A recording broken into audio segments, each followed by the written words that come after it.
Bismillahirrahmanirrahim. Assalamualaikum warahmatullahi wabarakatuh. Izin Bunda Iin dan tim semua relawan. Ini pasien atas nama Randy, usia 14 tahun, sakit tumor di paha. Jadi sakitnya sekarang kondisinya sedang kesurupan. Teh paling gak enak tuh hidup ketika teteh gak punya pilihan. Aduh, ngeri gak sih? Ngeri Dan dong. tahu bahwa pilihan yang dikasih itu pilihan yang sangat tidak nyaman, tidak baik buat anak teteh, tapi teteh gak bisa berdaya. Dan Waduh, mereka gak harus berdaya pasrah tuh ya. gak enak banget. Kenapa sih kalau orang miskin gak bisa transfusi right now di rumah sakit ini? Ya, betul. Kenapa sih kalau orang kaya bisa langsung ditransfusi segala macam diakses hari ini?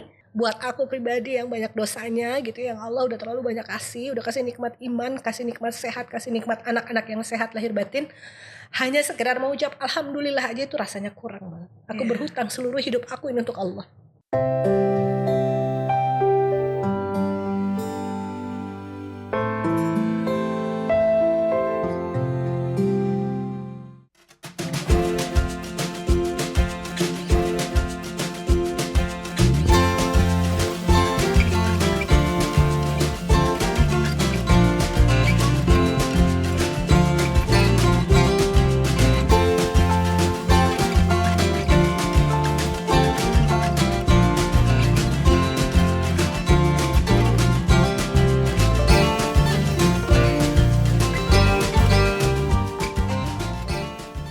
Assalamualaikum warahmatullahi wabarakatuh. Halo sahabat Sonfai. Hai, sahabat Sonfai. Ketemu lagi sama aku dan Fairuz pastinya di Suara Suara Sonfai, Sonfai. bicara dari hati. Senang banget ya hari ini. Iya. Masya Allah ngeliat kamu tuh adem, teduh Masya Allah, gitu. sayang. Iya. Sama kayak bintang tamunya dong. Iya. Bintang tamunya tuh hari ini Teduh juga. adem, teduh banget. Masya Pokoknya Allah. yang jelas Menginspirasi menginspirasi. juga. Dan kalau ngeliatin Instagramnya tuh bikin hati kita tuh terenyuh, jadi tergerak untuk melakukan kebaikan Oh, gitu. Dan kalau udah ngeliat bintang tamu ini, rasanya tuh mikirnya gini, ternyata masih banyak ya orang-orang baik di luar sana gitu. Masya saya. Allah ya, mau tergerak hatinya, Tergerak hatinya. membantu banyak orang. Masya Allah, tabarakallah. Ya langsung aja deh. Nah, kita kenalin Assalamualaikum Teh Iin. Assalamualaikum. Waalaikumsalam. Sehat Kak ya. Fairuz, Kang Sony, Masya alhamdulillah. Allah, jauh-jauh dari Bandung. Jujur dari Bandung loh Teh Iin ya. Tadi langsung ya dari Bandung ke sini. Dari Bandung pagi. Tadi Teh Iin boleh oleh nggak lo? Itu nggak Boleh. masalah. Kita ngomongnya nanti di belakang Bercanda, aja Teh. sayang. Tapi ada kan? Ditambahin lagi. Saya. Tapi oleh-olehnya dari Teh Iin adalah insya Allah bisa menginspirasi sahabat Sonfai yang ada di rumah supaya bisa tergerak. Kenapa bisa tergerak? Nanti kita akan bahas satu persatu karena Teh Iin ini Masya Allah punya sebuah tempat atau wadah ya Teh ya yang disebut apa? RTSI, Rumah Teduh Sahabat Iin. Nah ini nih kalau misalkan orang-orang kan bertanya-tanya nih RST ini apa kok bisa rumah teduh sahabat Iin. Nah mungkin Teh Iin bisa jelasin nih ke sahabat Sonfai. Jadi memperkenalkan diri biar sahabat Sonfai juga kenal lebih dekat sama Teh Iin. Meskipun sudah banyak yang tahu Teh Iin Iya, itu maksudnya kan siapa. ya biar semakin cinta gitu loh Masya Teh. Allah, Masya Allah. Ya alhamdulillah, terima kasih banget udah ngundang Rumah Teduh ke podcastnya Keluarga Sonfai. Terima kasih banyak. Moga-moga apa yang ingin sharing di sini bisa membuka mata hati ya Amin. para sahabat Sonfai di rumah, bahwa ternyata masih banyak banget saudara-saudara kita tuh yang Masya Allah mengalami penderitaan yang bahkan gak akan kejangkau sama nalar kita. Jadi alhamdulillah Rumah Teduh Sahabat Iin ini sampai hari ini Allah udah amanahin sekitar 20 rumah Masya Allah. di 4 kota. Di Jakarta ada 4, selebihnya ada di Bandung, Sukabumi sama Jakarta. Oh. Gitu. Dan sekarang juga Rumah Teduh Sahabat Iin mengembangkan satu proyek baru karena memang bukan kurang kerjaan tapi emang Allah kirim. Aku tuh dari riuh banget sebetulnya ya Kang Sony ya. Cuman kayak ya Allah selalu mengkaitkan dengan Allah kan. Iya. Kenapa sih kok Allah tiba-tiba kasih kita satu kasus-kasus yang sebetulnya aku nggak ada ilmunya, teman-teman nggak ada ilmunya, tapi ada di hadapan kita, nggak bisa kita usir karena nggak punya keluarga, dan itu kasusnya mental issue yang akibat dari sexual abusement. Ya, jadi ya akhirnya aku ngerasa ya Allah berkehendak sesuatu, akhirnya kita belajar tentang mental issue. Makanya sekarang kita mengembangkan ada lagi satu project namanya Peaceful Land. Itu satu kawasan yang memang kita gunakan untuk merecovery mental. Oke. Pasien-pasien yang tidak mampu ya. Oke, berarti kan awalnya dari RTSI ini bergerak untuk membantu atau menolong yang masya Allah atas izin Allah ya Iya. orang-orang yang menderita penyakit kanker dulu, Kebanyakan sakit kanker. atau sakit berat lainnya, Iya. dan sekarang ada menambah lagi untuk sesuatu yang berhubungan dengan mental issue itu. Nah, Teh mau nanya nih Teh, mungkin banyak yang udah tahu, tapi ada juga pasti yang belum tahu gitu. Teh, kan gini ya Teh, banyak yang bisa dilakuin yang lain. Iya. Sekarang kan kalau aku gini ngelihat Teteh nih ya, Iya, Teteh nih.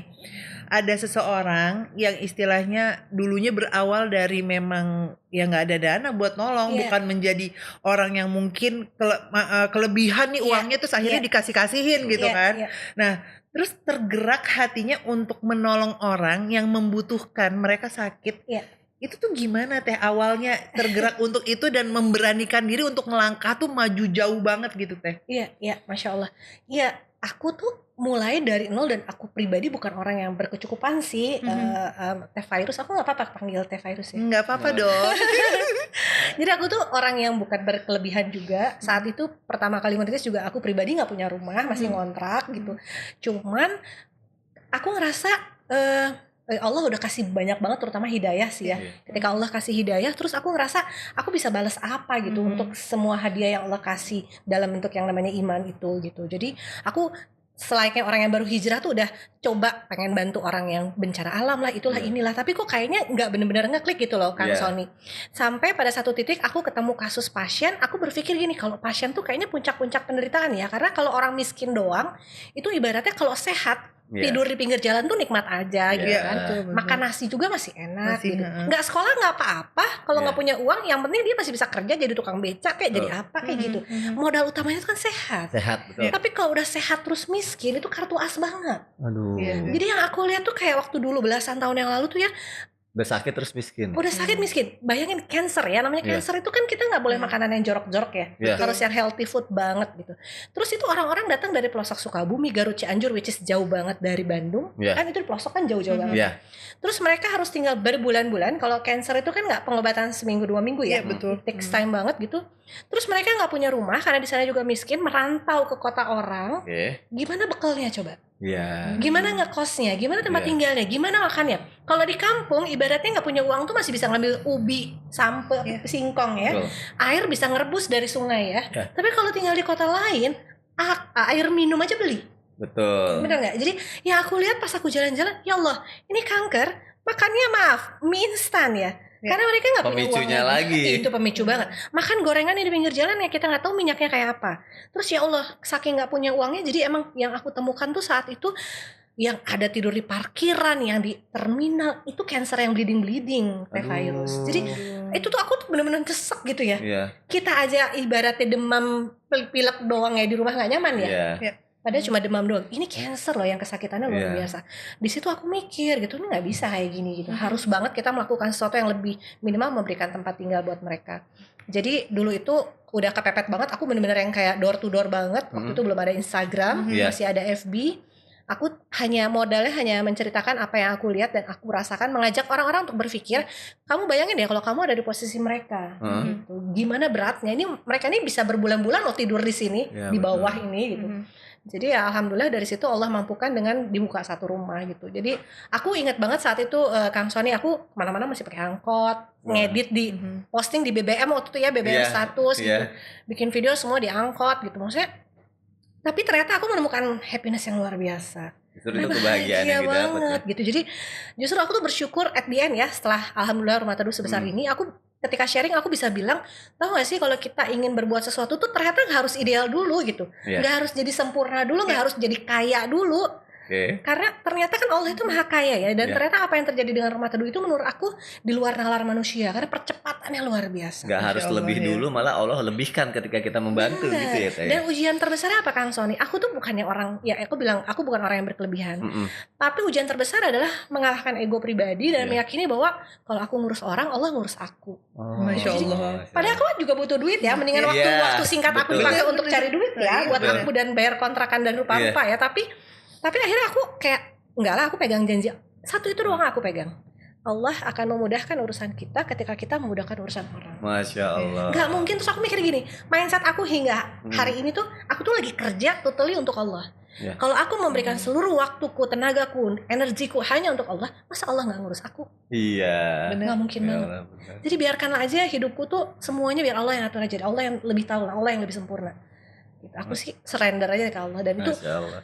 udah proven kemana-mana deh. Karena Masya Allah. sebenarnya orang yang maaf ya, orang yang berduit aja kalau sakit ngerasain nggak enak, apalagi orang yang kurang duit dia harus Iya. ngerasain sakit lagi itu gitu kan. Iya. Berarti di rumah teduh ini cukup apa, ngasih tempat dia tinggal aja atau Nah itu kelebihan kita. Mungkin kalau aku boleh bilang kelebihan Iya. kami dibandingkan dengan yang lain, mungkin banyak yang konsepnya sama ya, Iya. ngasih rumah tinggal. Tapi kalau aku kan feel dari awal tuh emang attach ke pasiennya. Iya. Jadi justru kisah-kisah drama di balik perjuangan mereka itu yang aku tuh ngefeel banget, dan akhirnya berpikir penyelesaian masalahnya tuh nggak bisa cuma sekedar aku ngasih rumah Teh Virus gitu. Jadi ketika aku ngobrol dengan mereka gitu ya, terus aku tahu, maaf banget, aku di mana-mana ngomong agak kenceng sih urusan masalah kesehatan di Iya. negara kita ya. Maksudnya ternyata kita nggak bisa mengandalkan sistem kesehatan yang diberikan oleh pemerintah kita. Oke, itu realita pertama. Tapi udahlah, kita udah selewat masa-masanya saling berdebat tentang masalah itu ya. Jadi harus maksud aku bertindak sekarang. kita bertindak. Masalah ini bisa kita selesaikan berjamaah, aku yakin itu. Gimana orang-orang yang perutnya udah segede-gede gini tuh dijadwal 1 tahun kan? Aduh. Maksud lu gini loh, aku tuh kan orang yang sangat kritis ya. Mm-mm. Jadi ketika aku ngerasa aku aja, kalau aku punya anak nih, lama banget periksa lab kagak keluar-keluar, kita protesnya kayak apa? Iya, betul. iya. Nggak make sense, karena kita punya energi, punya knowledge Iya. ya, terus kita punya duit lah dikit gitu ya. Iya. Tapi orang-orang tidak mampu, ketika mereka divonis oke, nanti jadwal operasi tahun depan, itu mereka kan nggak berdaya, have no choice banget. Iya benar, nggak bisa berbuat apa-apa. Bener. Teh paling nggak enak itu hidup ketika teteh nggak punya pilihan. Aduh. Aduh, ngeri nggak sih? Ngeri Dan dong. tahu bahwa pilihan yang dikasih itu pilihan yang sangat tidak nyaman, tidak baik buat anak teteh, tapi teteh nggak bisa berdaya. Dan Waduh, mereka nggak harus berdaya pasrah tuh ya. nggak enak banget. Iya. Itu yang aku pikir, ya Allah gimana rasanya mereka ya, yang lihat anaknya harus operasi nggak dioperasi. Gimana ya rasanya mereka pendarahan tapi nggak segera di transfusi darah. Dan banyak ketidakmasuk akalan yang bikin aku tuh ngejerit banget. Tahu nggak saat itu aku berjuangnya dengan apa? Ini buat sahabat Sonfa ya. Iya. Ketika saat itu aku tuh nggak punya uang. Oke. Allah memampukan aku dengan aku dikasih nyali dulu ya. Sekarang gue gak terlalu gede nyalinya. Oke. Dulu tuh aku ibaratnya gak ada takutnya gitu. Berarti modal awal tuh nyali. Nyali ya. Nyalinya karena iman kan. Ya. Karena Iya, iman, betul. karena Yakin ngerasa kita Allah ya. bersama kita ya. Dan aku sedang memperjuangkan orang yang gak berdaya. Ya. Apa yang aku lakukan ketika gak punya duit dan aku harus tahu ini harus cepat ditangani? Aku komplain dong ke direkturnya. Aku gunain media. Aduh ini jangan dicontoh sih. Iya, tapi Cuma Allah kasih jalan kan. Iya. Aku diundang ke media, aku terus aku cerita, ini nggak make sense gitu. Oke. Bayangkan orang harus dioperasi gini, tapi kenapa penanganannya seperti ini segala macam. Ditelepon dong aku sama direktur. Disangkanya aku mau demo. Enggak, aku bilang, saya ngajak dokter bicara baik-baik. oke. Dok, ini orang udah harus ditransfusi darah dan harus segera dioperasi. Masa transfusi aja harus balik lagi ke Garut? Aku tahu banget kampungnya itu susah banget diakses. Iya. Kenapa sih kalau orang miskin nggak bisa transfusi right here right now di rumah sakit ini? Iya, betul. Kenapa sih kalau orang kaya bisa langsung ditransfusi segala macam diakses hari ini? Kenapa orang miskin harus nunggu lama? Kenapa harus balik lagi ke rumah sakit rujukan awal? Segala macam ketidakmake-sense itu Iya. aku komplain. Wow. Ini kita bicara tentang nyawa Iya. gitu. Kenapa sih harus ada bedanya? Itu Gitu. pasien yang pertama kali. Itu pasien salah satu yang pertama Oh. yang aku perjuang aja, tapi Allah kasih jalan keluar dari situ. Jadi mereka pay attention kan sama perjuangan aku. Dieksekusi aman. Langsung Wah, ya, luar itu salah satu biasa. jalan Nah, Allah. salah satu Itu jalan. ketemu pasiennya dari mana sih awalnya? Ketemu aja gitu ya, karena emang aku juga jalan ke rumah sakit. Atau bikin iklan ada yang sakit nggak gitu nggak ya? Iya. Tapi ketika aku udah mulai main medsos kan kayak dua sisi mata uang Kang. Iya. Orang tahu aku ngerjain ini, orang akhirnya followers aku tuh sebagian mungkin orang-orang yang repot. Iya sih. Nah, Teh, aku mau nanya nih, Teh. Iya. Nolongin orang yang sakit cancer. Iya. Kita tahu bahwa cancer penyakit mahal. Iya. Duitnya, Teh. Iya. Itu awalnya tuh kan pasti nggak gampang dong ngumpulin Iya, duit iya. yang sampai akhirnya sampai sekarang nih perjuangan Teteh Dua bisa yang ada paling di mahal titik saat ini gitu. Penyakit itu dua paling mahal. Satu cancer, satu penyakit gaya hidup. Oh iya bener. Itu susah bener. Ya, silakan lanjutin saya. Jadi maksudnya memang untuk penyakit cancer kita tahu ya gitu loh. Semua orang udah kalau udah dengar kata-kata itu Aku tuh mau batuk dulu boleh nggak? boleh boleh tuh. Silakan teh. Semoga abis ini ada built-in obat batuk ya. Amin ya. Jadi kita sama-sama tahu bahwa penyakit cancer ini adalah bukan penyakit yang murah. Iya. Butuh biaya yang banyak. Apalagi yang ditolong Teteh ini bukan satu atau dua orang, banyak gitu. Nah, ini uangnya tuh ngumpulinnya dari mana Teh? Terus pernah ada nggak sih titik tersulit di saat Teteh lagi coba nih ngomong sama semua orang yang mau diajakin ya jadi donatur terus mendapat penolakan atau tidak dipercaya? Iya itu ketika aku nggak punya uang kan ternyata nggak semuanya harus diselesaikan dengan uang. Ya. Ternyata kita mencari jalannya. Aku cari akses-akses yang gimana caranya dia. Sebetulnya kan dari zaman dulu pun kita sudah punya banyak fasilitas kesehatan gratis kan dari pemerintah. Hanya kadang-kadang aksesnya memang tidak mudah dan kadang-kadang terlalu numpuk Tea gitu. Jadi memang itu yang bisa kita akses. Bahkan sampai hari ini Teh Virus aku tuh masih memaksimalkan penggunaan BPJS. Mau berapa miliar gue yang ngeluarin duit kalau semuanya bayi tunai kan. Jadi tapi bermain BPJS juga ternyata kan harus ada triknya seperti yang aku bilang tadi. Kalau ternyata mentok di sini, kita harus bisa ngalahin kemana. Kan tahu ya, berlibetnya itu BPJS. Paskes 1, 2, 3-nya belum kadang-kadang mentok di sini. Mereka kan orang-orang yang nggak paham, udah pasrah aja. Tapi kalau kita udah mulai paham di lapangan, kita bisa pindahin kemana-mana tuh. Bisa kejadian pasien Bandung gua bawa ke Jakarta, bisa pasien Bandung dioperasi di Sukabumi, sampai kayak gitu. Jadi ya, jadi memang apa namanya? Aku ngerasanya Allah kasih jalan, cuma gimana caranya kita Allah lagi nguji gimana caranya kita fight mengikhtiarkan itu.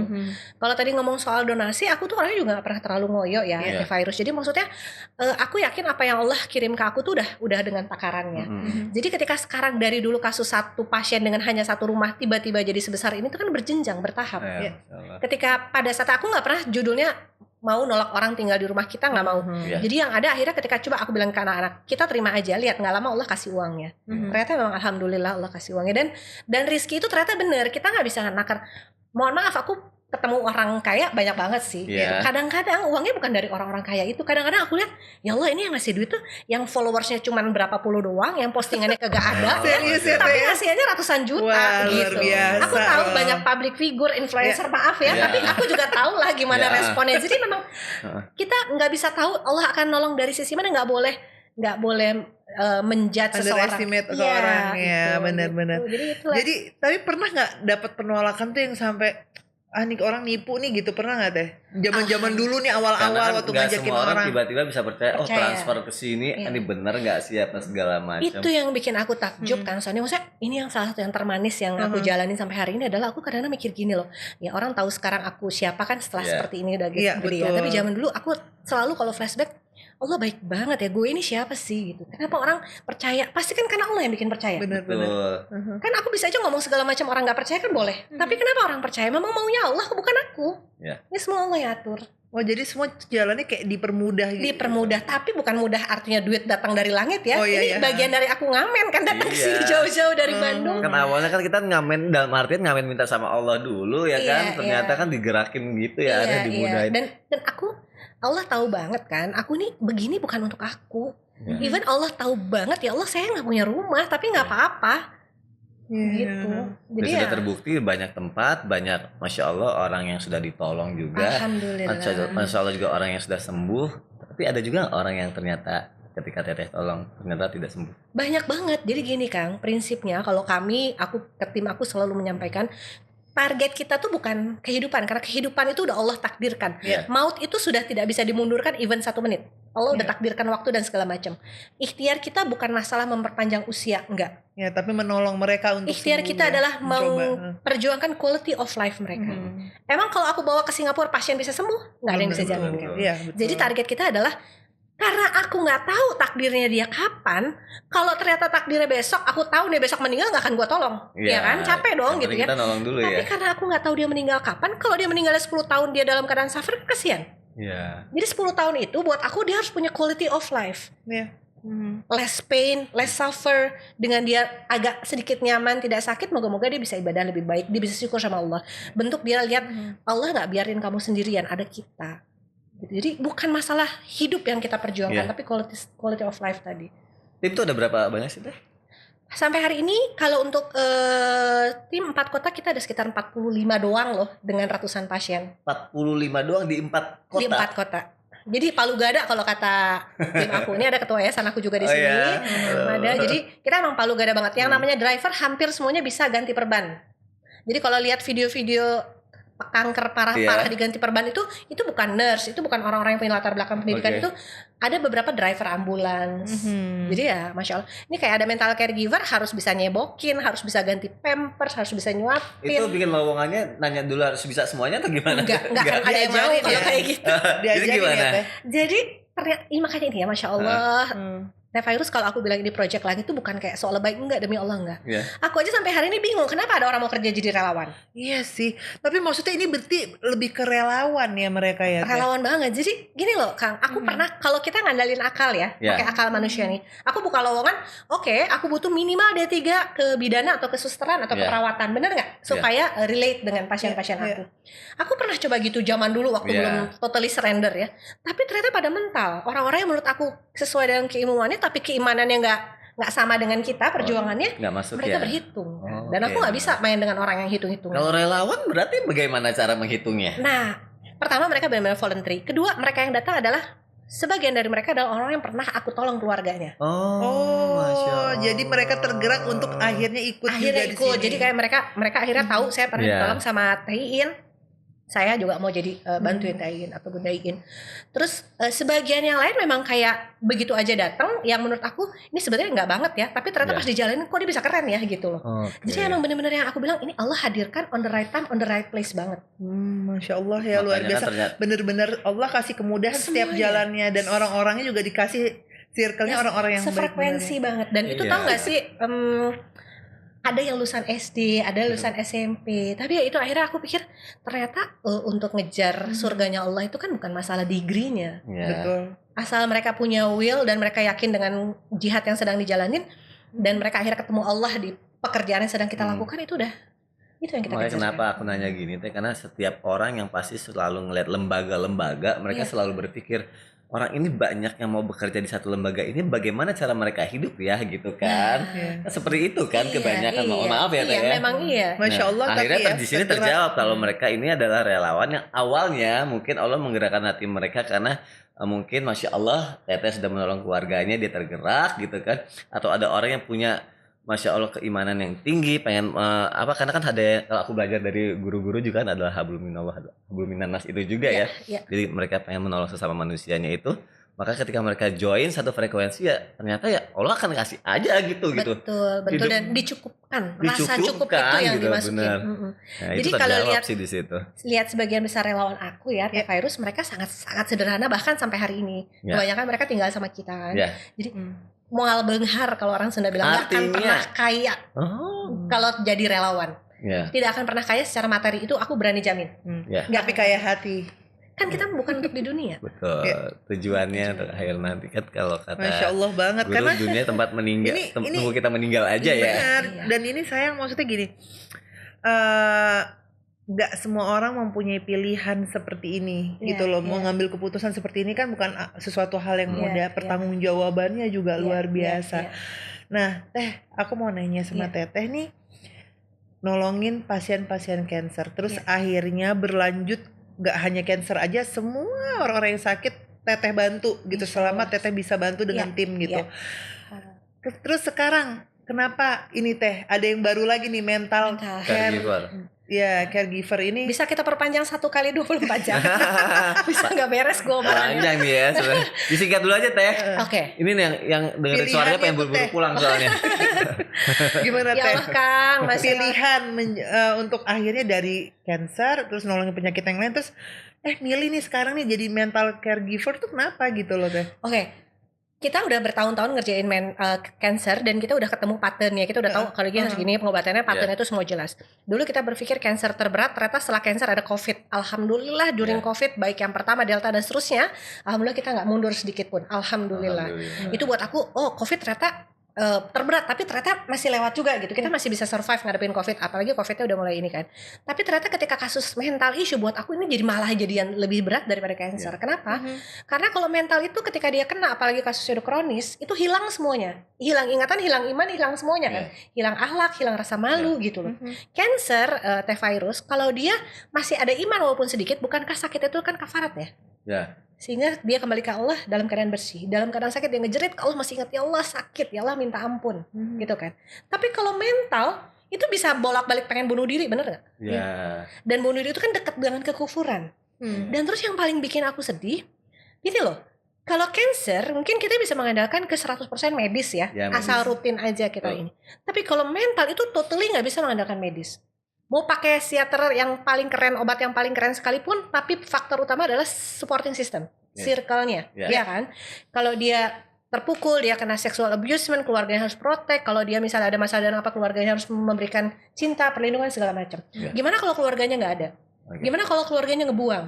Gimana kalau sumber toksiknya itu dari keluarganya? Gimana kalau yang perkosa itu bapaknya? Aduh, nauzubillah min dzalik. Nauzubillah min dzalik, tapi kan terjadi ya. Ya. Jadi maksud aku, ya Allah, realitanya adalah Allah kirim ke aku teh virus, makanya gregetan banget ya. Ya. Ini aku nggak bicara di level middle up ya, aku bicara di root banget yang memang Ya. kita pegang. Bayangkan anak kecil usia 10 tahun, sebetulnya kalau di level kita bilang itu autis, dan itu kan common disease kan, Ya. itu kan mental issue juga, tapi autis gitu loh. Di kampung itu di Pasung. Ah.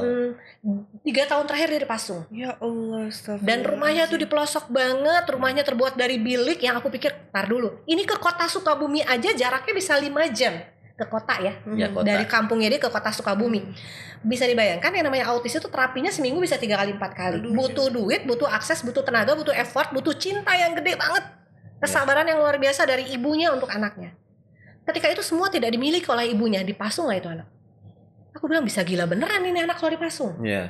Gak ada lah anak kecil gila, dari mana ya anak kecil umur 11 tahun 10 tahun gila. Ini seumuran anak kita ya, Fas. Aduh teh, makanya aku tuh ngenesnya dalam hati tuh kayak berdialog, haruskah seumur hidup dia menjadi orang yang seperti binatang Ya. yang pupnya udah dimakan, maaf ya. Aduh. Tapi kenyataannya emang kayak gitu pup. Orang yang sejak kecil ya tidak diajarkan fitrah norma-norma manusia, nggak ngerti lah, karena orang tuanya nggak paham, nggak punya ilmu. Jadi yang dilakukan apa teh? Kita ambil dari kampungnya, kita melakukan. Sekarang anak itu tinggal sama kita. Oke. Ini baru yang anak kecil ya. Ya. Kita belum ngomong anak-anak remaja yang Ya. sekarang ada di rumah kita. Ya Allah Kang, kita kan nggak bisa nyamain mental semua orang ya. Betul. Orang-orang yang kena bully mau bunuh diri kayak Ya. gitu tuh ada di tempat kita. Orang-orang yang kemudian jadi skizofrenia. Ya. Jadi terus aku berpikir gini, kita menemukan beberapa kasus anak muda nih, Ya. Kang Sony, anak muda. Kalau yang abusement udah jelas lah dia bisa hidup aja, alhamdulillah. Kan kita ada yang korban pemerkosaan berkali-kali itu sampai Ya. hamil segala macam, dibuang di jalan, itu ada tinggal sama kita.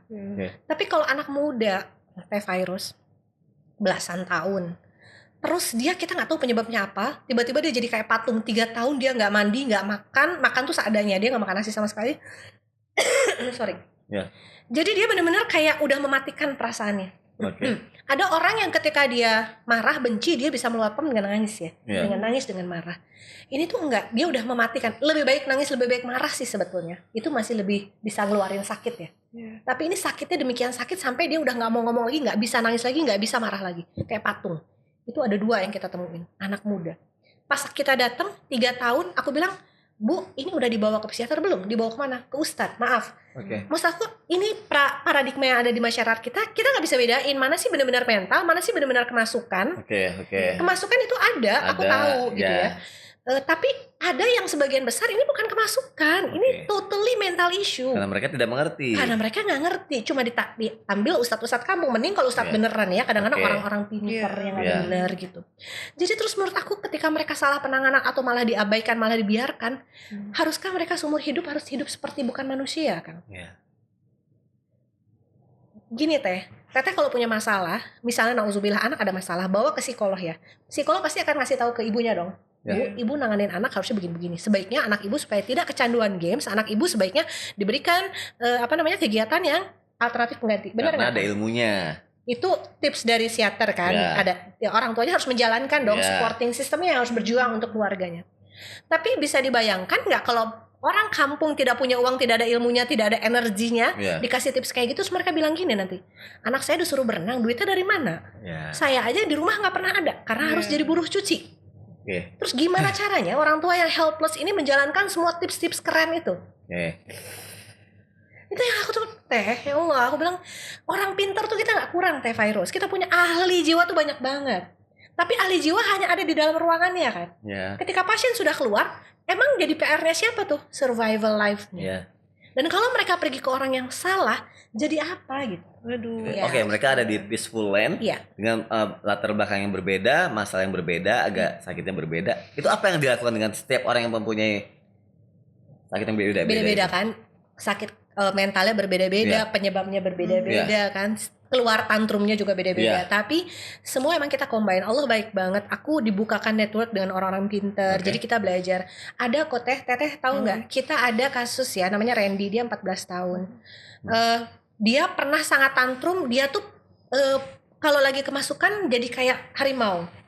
Nah, kalau yang kayak gitu kita berpikir ini kayaknya benar-benar murni spiritual ya, maksudnya kemasukan ya. Rukiah berarti. Rukiah. Tapi orang kalau ngelihat ujungnya si Randy doang nih, ngelihat pasti ini anak bejat banget ya. Umur 14 tahun udah belajar banyak ilmu hitam.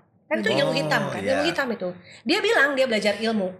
Orang kalau lihat ujung seseorang penyakit mental nih, orang cuma lihat dia bejat, ya nggak? Ini orang nakal. Ini LGBT cuma ujungnya doang. Ujungnya aja. Orang coba kalau belajar dari sisi mental issue, lihat belakangnya kenapa seperti itu. Tahu nggak yang namanya Randy itu sekarang masih ada di rumah teduh. Dia kena kanker sih di sini di pangkal paha. 14 tahun. Aku udah penasaran banget 14 tahun belajar ilmu hitam dari umur 11 tahun. Ya Allah. Dari umur 11 tahun. Kok bisa teh? Nah aku kan juga penasaran. Itu kan anak-anak relawan laporan ya. Udah dirukiah alhamdulillah keluar. Itu kalau lagi jadi kayak maung Kang, kayak macan. Loncat-loncat. Iya. Gitu ya. Dirukiah keluar satu-satu. Itu benar-benar murni spiritual. Tapi penyebabnya apa kan kita harus tahu. Pas aku ajak ngobrol tau gak dia bilang, dia dari kecil dipukulin sama bapaknya. Aduh. Jadi kita paham ya kenapa dia belajar ilmu hitam, karena dia mau membela dirinya dari ayahnya sendiri. Teteh tahu sampai hari ini dia nggak ditungguin sama orang tuanya, 14 tahun. Kemana orang tuanya? Masya Allah. Jadi maksud aku realita masyarakat kita tuh jangan dijudge aja bahwa ini orang bejat, orang ini begini-begini. Lihat dong, dia keluar dari keluarga yang seperti apa. Berarti yang dilakuin adalah lebih mengarahkan ke spiritualnya dan emosionalnya juga. Oke, jadi tergantung kasusnya. Kalau kayak Randy, begitu ilmu hitamnya kita cabut, kita bisa luruskan kan, kita kembalikan akidahnya. Tapi kalau kayak kasus-kasus mental yang kayak korban sexual abusement, korban pelecehan, korban bullying, kita bawa dulu ke ahli jiwa dulu. Nah, gini loh, ini yang namanya dakwah gini Kang Sony, sama Teh Virus, mohon maaf gitu. Ini yang lagi aku juga sounding ke para ulama ya. Para ulama, even itu ulama yang mengajak hijrah. Aku bilang yang ngajak hijrah tuh orang-orang yang sudah mulai ada indikasi pengen belajar agama ya. Yang dia mau belajar, mereka belajar ke ustadz ini yang paling light, Aku bilang di sini ada satu sesi, satu area yang sebetulnya even mereka bahkan dakwah belum sampai ke rumahnya. Ini, mau ngomong masih ada waktunya. Aku mau cerita kayak gini kasusnya. Bayangkan ya, Teh Virus, kita punya satu kasus namanya Juli di Jakarta. Usianya 14 tahun sudah hamil. 14 tahun sudah hamil. Melahirkan di umur 15 tahun. Ya Allah. Badannya cungkring kecil. Dia kumpul kebo dengan seorang laki-laki umur 40 tahun yang penuh tato. Kalau kita orang awam pasti akan bilang ini anak bejat banget ya, kecil-kecil udah kumpul kebo, bener nggak? Dan dia melahirkan seorang bayi yang hidrosefalus, kepalanya besar. Anak-anak menelusuri kan ke arah ke kampungnya dia karena kita mau ngambil alih bayinya karena mereka udah definitely nggak bisa merawat anak hidrosefalus kan perawatannya ribet banget kan, yang kalau minum harus dari selang segala macam. Terus ketika anak-anak datang ke kampungnya, ke rumahnya itu di kawasan Jakarta mana, pokoknya rumah padat penduduk.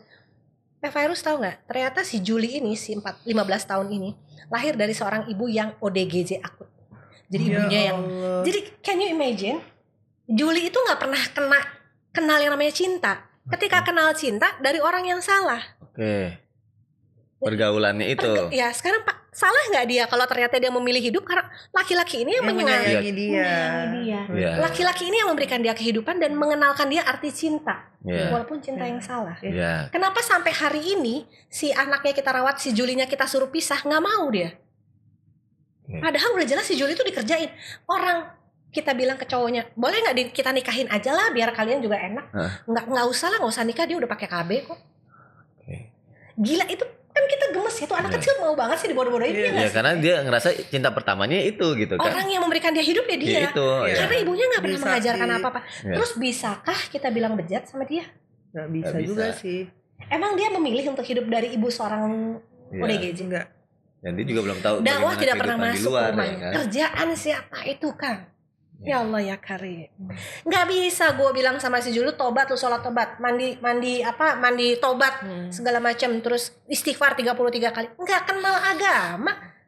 Sekarang udah bagaimana? Sekarang masih kumpul kebo, masih pelan-pelan kita tapi ada saat-saat kan karena anaknya sama kita, jadi ada masa-masa dia datang ke kita, dia datang mau pakai kerudung. Itu pendekatan kita bahkan sampai udah kita sampai memberikan solusi. Juli mau nggak sih, kamu nggak usah takut. Kalau kamu lepas dari cowok itu, kita akan memberikan kamu kehidupan. Jadi solusi dakwah bagi yang seperti ini bukan cuma narasi, bukan suruh sholat tobat tapi kasih dulu solusi hidupnya. Iya nggak? Terus cuma disuruh istighfar doang, terus gue hidup sama siapa? Kan nggak bisa. Solusikan hidupnya. Ini yang sedang kita coba. Ini kan dia lagi keterikatan banget ya. Karena si cowoknya ini bener-bener manfaatin dia sebagai ini tuh loh kan. Cowoknya tuh kerjaannya jadi yang di dalam badut itu loh. Dia suka pakai badut. Si Julinya kan karena badannya kurus kecil gitu kan bikin orang iba ya, dia yang pegang-pegang uang untuk Ya cari. Allah. Nah, jadi ya Allah ya Karim, maksud aku alhamdulillah Allah membuat kami semua menjadi lebih bijak ketika kita belajar mental issue. Aku jadi nggak gampang lagi menjudge seseorang itu soleh tidak soleh, jahat tidak jahat gitu. Karena ketika mempercayai ya Allah, semua orang tuh lahir fitrahnya orang baik, ya. Cuman Allah mentakdirkan dia, justru mungkin jangan-jangan Teh Virus, Juli itu ujian buat kita, ya kan?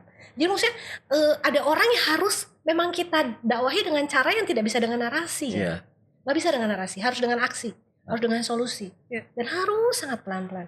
Teh, aku mau tanya, dari orang-orang yang udah banyak teteh tolong, dari yang cancer atau sakit yang lainnya, dan termasuk orang-orang yang pernah kena dari mental caregiver ini sendiri, sudah ada yang sembuh nggak Teh? Yang akhirnya bisa dia menjadi motivasi nih untuk teman-teman semuanya yang ada di rumah teduh.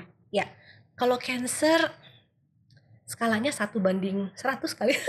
Gitu ya Teh. Dia rata-rata meninggal. Tapi kan yang aku bilang, kita kan bukan memperjuangkan umur ya. Apalagi pasien-pasien dari kampung ini datang ke kita dalam kondisi stadium udah babak belur. Aku bilang, aduh udah terlambat banget. Tapi gak apa-apa. Yang penting mereka, they deserve untuk gak ngerasa sakit. Kalau orang-orang kayak bisa pakai painkiller, injection, morfin kanan kiri depan belakang supaya sekedar tidak merasa sakit, mereka juga boleh tidak merasa sakit. Gitu. Itu. Karena kalau udah sakit tuh ambang kekufuran kencang Teh. Kalau aku pernah posting video dia lagi kesakitan, bunuh saya saking sakitnya.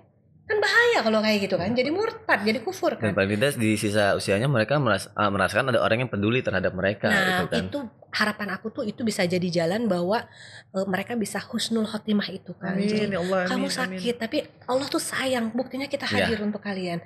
Saya ringan ini sakitnya, kita bisa kejar resep painkiller morfin kemana-mana itu supaya dia sekedar tidak terlalu merasa sakit. Nah, jadi kans yang survive-nya minimal, masalahnya bukan masalah dia hidup, tapi mungkin ada yang memang hidup dia ternyata bisa lebih panjang dan dalam kualitas yang lebih baik, itu aja sih. Tapi kalau mental ini yang kita memang lagi excited banget, ternyata buat aku ini bisa jadi satu edukasi ya buat khalayak, bahwa yang ngomongin masalah mental ini nggak usah tabu. Orang hari ini kan kayak gila tuh, kayak mental tuh kayak rumah sakit jiwa tuh kayak tabu banget ya. Iya betul. Makanya mereka menutup. Banyak yang malu juga kan. Nah, ketika tahu anaknya dari kecil sudah mengalami abusement, kenapa nggak dibawa ke psikolog? Kenapa malah ditutupin? Kenapa malah disuruh ngelupain? Itu bekas loh.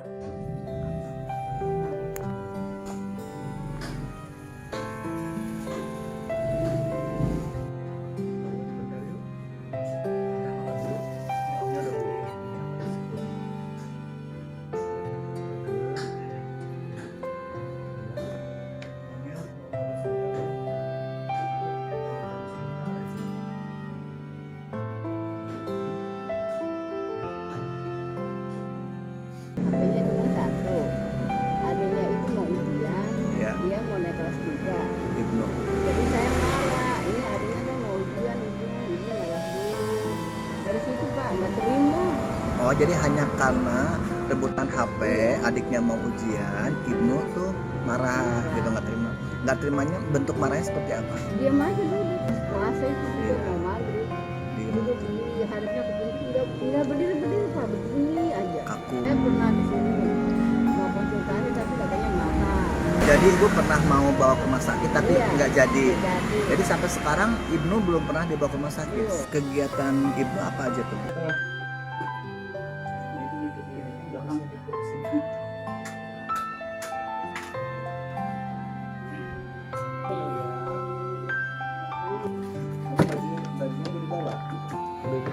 Bismillahirrahmanirrahim. Evakuasi Ibnu pasien mental illness dari Bekasi umur 19 tahun.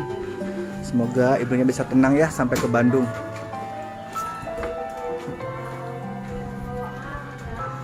Alhamdulillah pasien Ibnunya tidur atau mungkin masih freezing seperti tadi di rumah, tidak merontak atau tidak melawan. Lu mau minum? Haus nggak? Bagus, minum. Pegang.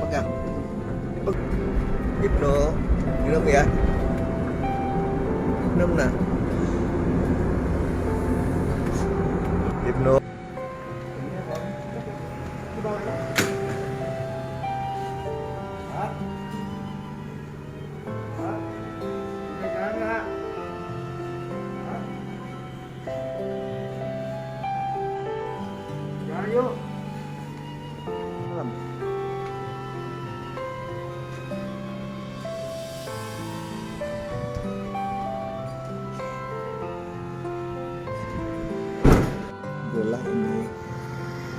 Ibnu lagi dibawa ke Ranep. Bu, gimana perasaannya Ibnu sekarang lagi masuk kamar rawat inap? Apa senang? Apa tenang? Terus kalau di sini mah Bu enak nggak boleh ditungguin, nggak boleh campur juga Bu ya. Ya biar aja Bu ada yang lebih ahlinya di sini ya. Kan udah kelihatan gitu. Jadi 2 minggu ibu aja satu rumah, bahkan satu ruangan tidur tuh nggak lihat mukanya Bu. Nah, ini tim Mentakir Bandung sedang menuju ke Rumah Sakit Jiwa Cisarua untuk menjemput pasien kita Ibnu yang pada tanggal 22 Agustus kita evakuasi. Sekitar 12 hari Ibnu diranap agak lebih cepat daripada yang lain, sementara Ripa yang lebih dulu masuk malah belum pulang. Semoga keadaan Ibnu setelah pulang ranap nanti jauh lebih baik ketika kita evakuasi. Amin ya rabbal alamin. Om boleh foto nggak, kirim foto kamu ke mama biar namanya senang, boleh? Nih coba mama bilang, mama Ibnu udah sehat. Ibu, Inu udah sehat.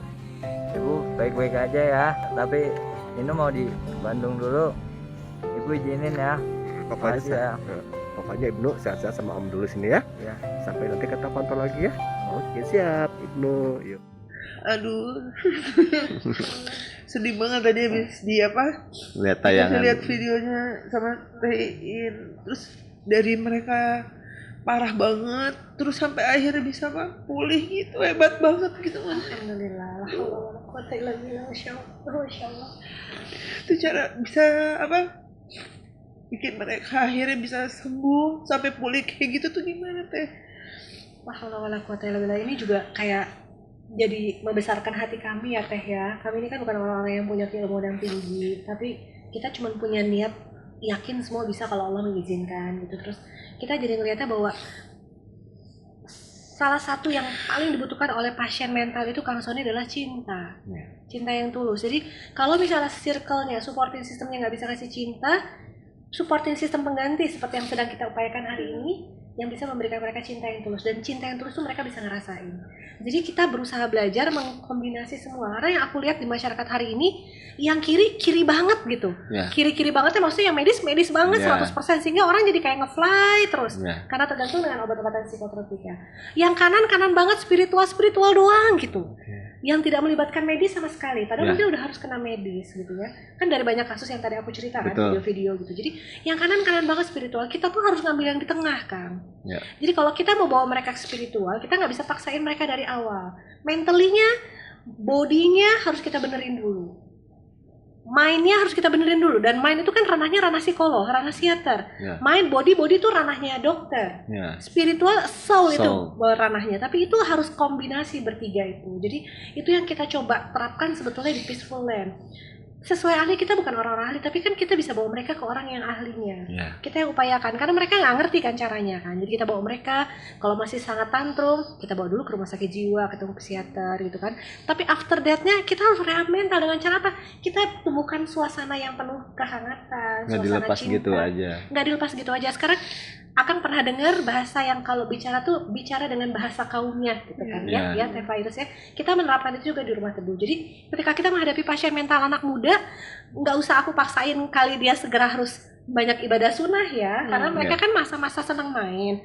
Makanya kalau lihat di Instagram aku, cara aku men-treat pasien-pasien ABG anak muda, suka nonton nggak? Nonton ya? Aku ajak nonton. Suka ngafe nggak? Ngafe yang murah-murah doang ya. Ngopi kan anak muda senang diperlakukan seperti itu. Ketika mereka merasa sudah diterima, dirangkul, merasa nyaman, merasa dicintai, mereka akan jadi lebih percaya sama kita. Itu otomatis dengan sendirinya. Nanti kalau udah nyaman, enak segala macam, mereka ngikut kok dengan sendirinya. Ikut sholat berjamaah, baru tauhid kita masukin lagi pelan-pelan. Harus sesabar itu kita tuh Teh. Jangan ujuk-ujuk kita paksain. Jadi prinsip mind, body, and soul tuh insya Allah sedang kita upayakan itu sih.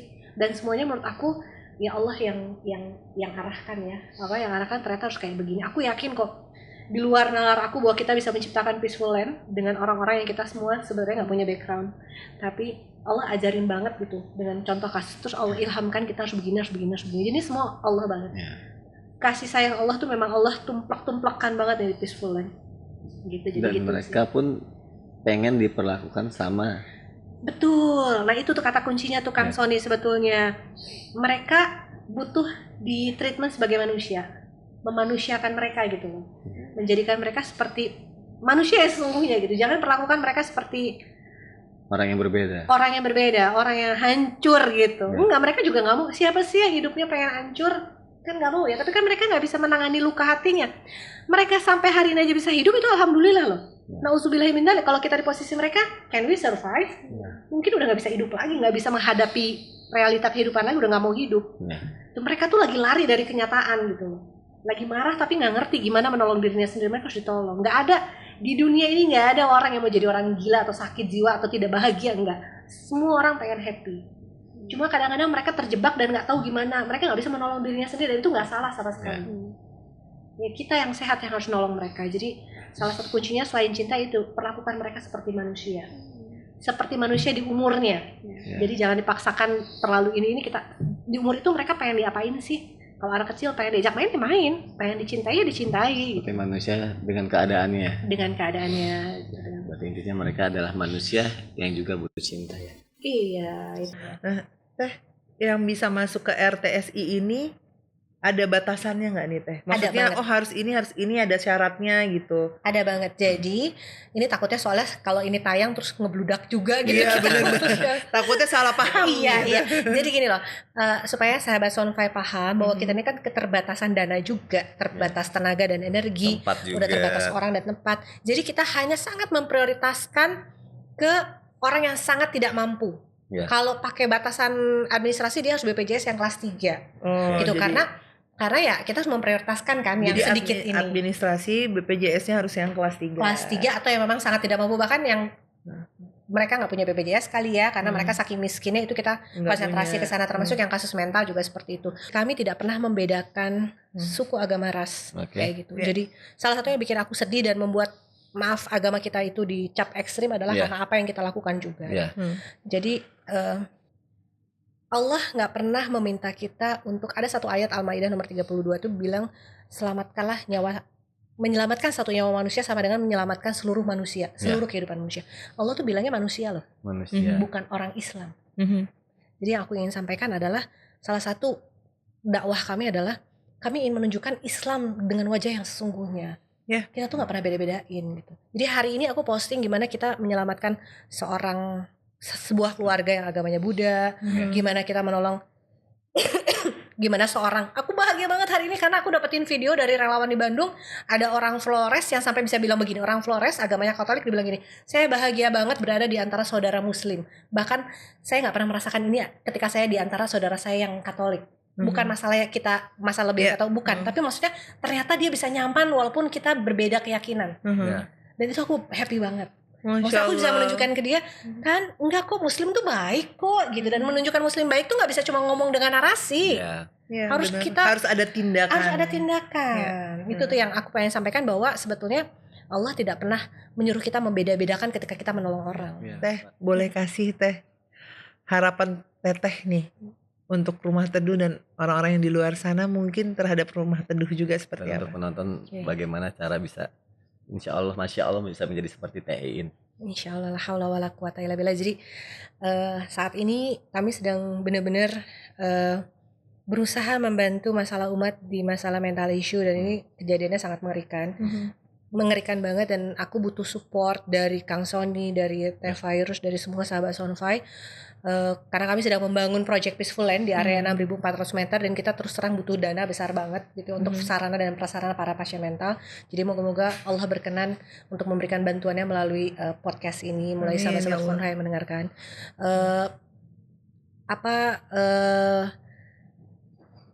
Aku pribadi ingin menyampaikan sesuatu ke sahabat Sonfy ini booster aku pribadi ya. Allah udah terlalu baik sama kita.